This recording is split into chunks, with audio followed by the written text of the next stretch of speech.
আমাদের এক ভাইয়ের প্রশ্ন ছিল, কারবালার প্রান্তরে ইমাম হুসাইন রাদিয়াল্লাহু তাআলা আনহুকে কিভাবে হত্যা করা হয়েছিল, এক্ষেত্রে কারা কারা দোষী, এই বিষয়টা বলতে গেলে হৃদয়টা খুব নরম হয়ে যায়। নবীজি সাল্লাল্লাহু আলাইহি ওয়াসাল্লাম যে হুসাইন রাদিয়াল্লাহু তাআলা আনহুকে দুলাবালি থেকে জড়ায় নিতেন, দুলিবালি সহ হুসাইন রাদিয়াল্লাহু তাআলা আনহু খেলাধুলা করতেছেন, কব্বালা রাসূলুল্লাহ সাল্লাল্লাহু আলাইহি সাল্লাম, জড়িয়ে ধরে নবীজি সাল্লাল্লাহু আলাইহি সাল্লাম চুমু দিলেন আর বললেন, মান আহাব্বা হুসাইন ফাকাদ আহাব্বানি, যে হুসাইনকে ভালোবাসলো সে কেমন যেন আমাকে ভালোবাসলো, যে হুসাইনকে গালিগালাজ করলো সে কেমন যেন আমি নবীকে গালিগালাজ করলো। হুসাইন রাদিয়াল্লাহু তাআলা আনহুর ভালোবাসায় নবীজি সিক্ত হয়েছেন। নবীজির দুইটা সুঘ্রাণ ছিল যেটা থেকে নবীজি ঘ্রাণ নিতেন, এই সুঘ্রাণ নেওয়ার জায়গাটা ছিল হুসাইন রাদিয়াল্লাহু তাআলা আনহু, হাসান রাদিয়াল্লাহু তাআলা আনহু, দুজনের কাছ থেকে নবীজি ঘ্রাণ নিতেন। বারবার যখন হুসাইন রাদিয়াল্লাহু তাআলা আনহুর কাছে চিঠি আসা শুরু হলো কুফা থেকে, অসংখ্য চিঠির প্রতি উত্তরে তিনি চিন্তা করলেন, জীবন চলে গেলেও কারবালার প্রান্তে আমাকে যেতে হবে। তিনি যখন রওনা হচ্ছিলেন, কিবার কিবার সাহাবায়ে কেরাম ওনাকে নিষেধ করেছেন যে আপনি যায়েন না। এরপরেও তিনি হকের দিশারি হয়ে তিনি বের হলেন, আমাকে যেতে হবে। হুসাইন রাদিয়াল্লাহু তাআলা আনহু কুফায় যখন পৌঁছালেন, এর আগেই ইয়াজিদ খুব প্ল্যান করে সাহাবায়ে কেরামের মধ্যে নু'মান বিন বাশির রাদিয়াল্লাহু তাআলা আনহুকে সরিয়ে দিয়ে তার জায়গায় উবাইদুল্লাহ বিন জিয়াদের মতো নিকৃষ্ট হাইওয়ান তাকে ওই জায়গায় ইয়াজিদ বসিয়েছিল। উদ্দেশ্যই ছিল হুসাইন রাদিয়াল্লাহু তাআলা আনহুর উপরে যেন প্রতিশোধ নেওয়া যায়। হুসাইন রাদিয়াল্লাহু তাআলা আনহু ছিলেন ইয়াজিদের 22 বছরের বড়। 61 হিজরি সনে 57 বছর বয়সে হুসাইন রাদিয়াল্লাহু তাআলা আনহু যখন এই কারবালার প্রান্তে যখন পৌঁছে যান, তখন এমন নির্মমভাবে তারা আঘাত করা শুরু করলো। তামিম গোত্রের আব্দুল্লাহ ইবনে হাউজা প্রথমে কথা দিয়ে আঘাত। আব্দুল্লাহ ইবনে হাউজা হুসাইন রাদিয়াল্লাহু তাআলা আনহু যখন তাঁবুর ভিতরে অবস্থান করছিলেন, চিৎকার করে বললেন, জাহান্নামের শুভ সংবাদ নাও, হুসাইন একটু পরেই তুমি মারা যাবা, তুমি জাহান্নামে যাবা। নাউযু বিল্লাহ। হুসাইন রাদিয়াল্লাহু তাআলা আনহু তিনি বলছিলেন, কাল্লা ওয়াল্লাহি ইন্নী আকদিমু ইলা রাব্বির রহিম শাফীইন মুতা, আমি আল্লাহর দিকে এক পা দু পা করে আমি আল্লাহর দিকে অগ্রগামী হচ্ছি, আল্লাহর দিকে আমি অগ্রসর হচ্ছি। আমি আমার নানার সঙ্গে অচিরেই সাক্ষাৎ করব। আমাকে তোমরা মারতে পারো, কিন্তু আমি আমার নানার সঙ্গে সাক্ষাৎ করব, আমি শহীদ হতে চাই। নুসাইর পুত্র মালিক সর্বপ্রথম এসে হুসাইন রাদিয়াল্লাহু তাআলা আনহু একটা বুরনুস পরা ছিলেন, মাথার মধ্যে আঘাত করেছে। উনি ক্লান্ত হয়ে পড়ে গেলেন, তৃষ্ণার্ত হলেন, পিপাসার্ত হলেন। নুসাইর পুত্র পাপিষ্ট মালিকের কাছে তিনি পানি চাইলেন, ওনাকে পানি দেওয়া হয়নি, ওনাকে আঘাত করা হয়েছে।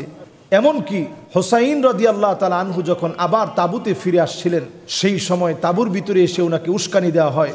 জুরআ ইবনে শুরাইক নামে আরেক পাপিষ্ঠ হুসাইন রাদিয়াল্লাহু তাআলা আনহুকে তাঁবুর ভিতরে এসে বাম হাতের মধ্যে আঘাত করেন। হুসাইন রাদিয়াল্লাহু তাআলা আনহু সেই সময়ও অটল অবিচল ছিলেন। একের পর এক পরিবারের সদস্যদেরকে শহীদ করা হচ্ছিল, হুসাইন রাদিয়াল্লাহু তাআলা আনহু অটল ছিলেন তার সিদ্ধান্তে।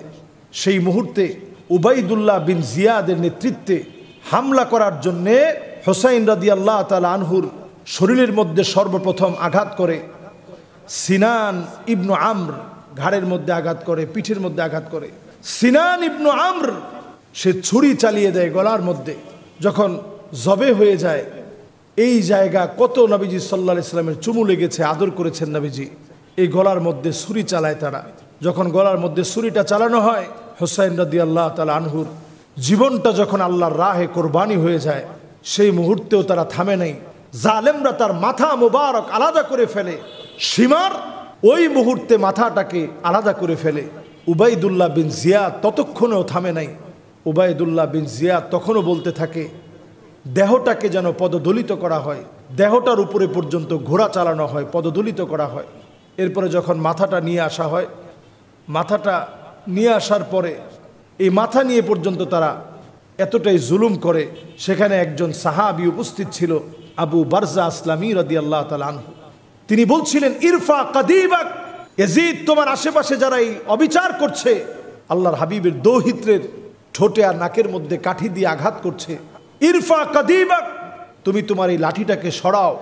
আমি নিজের চোখে দেখেছি নবী করিম সাল্লাল্লাহু আলাইহি ওয়াসাল্লাম ওনার ঠোঁটটাকে হুসাইন রাদিয়াল্লাহু তাআলা আনহু ঠোঁটের মধ্যে রেখে ইয়ালফুমু চুমু দিয়েছেন একের পর এক। নাকের মধ্যে চুমু দিয়েছেন, গালের মধ্যে চুমু দিয়েছেন, চোখের মধ্যে চুমু দিয়েছেন, গলার মধ্যে চুমু দিয়েছেন। এই মুবারক মাথাটাকে তুমি আর অপমান করো না। এই ছিল পুরো কারবালার ঘটনা। আল্লাহ রাব্বুল আলামিন কারবালাকে আমাদের হৃদয়ে মহাব্বতের বীজ দিয়ে আল্লাহ তাআলা এতটাই আমাদের হৃদয়ে গেঁথে দিয়েছেন, কারবালা যখনই আমাদের এই হৃদয় বিদারক ঘটনা মনে পড়ে আমরা অশ্রুসিক্ত হই। পাপিষ্ঠ ইয়াজিদ আমাদের হৃদয় থেকে ঘৃণিত এক ব্যক্তি। হোসাইন রাদিয়াল্লাহু তাআলা আনহু ইসলাম বিজয়ের জন্য এক শক্তিশালী রাহবার, সাইয়্যিদু শাবাবি আহলিল জান্নাহ, আল্লাহ জান্নাতের সর্দার হোসাইন রাদিয়াল্লাহু তাআলা আনহুকে যখন আমরা ভালোবাসবো, এই ভালোবাসার নাম ঈমান, বিরোধিতা করার নাম কুফরি। এজন্য ইয়াজিদ আমাদের কাছ থেকে ভালোবাসা পেতে পারে না। এই কারবালার প্রান্তের ঘটনা আমাদেরকে স্মরণ করিয়ে দেয়, যুগে যুগেই ইসলামকে ধ্বংস করার জন্যে এইরকম কিছু চরিত্র ছিল ইয়াজিদের মতো, যারা পৃথিবীতে বেশি দিন টিকতে পারে নাই। এর কয়েক বছর পরেই উবাইদুল্লাহ বিন জিয়াদ সহ, জুরা ইবনু শুরাইক সহ, নুসাইর পুত্র মালিক সহ উবাইদুল্লাহ বিন জিয়াদ, ইয়াজিদ এর পুরো গোষ্ঠী পৃথিবী থেকে নিশ্চিহ্ন হয়ে যায়। আহলে বাইতদেরকে আল্লাহ তাআলা সম্মানিত করেন। আল্লাহ রাব্বুল আলামিন সারা দুনিয়াতে আহলে বাইতদেরকে ছড়িয়ে দিয়েছেন। আমরা আসুন ইতিহাস পড়ি, জানার চেষ্টা করি, তবে এক্ষেত্রে বাড়াবাড়ি ছেড়ে দেই। আসসালামু আলাইকুম ওয়া রাহমাতুল্লাহি ওয়া বারাকাতুহু।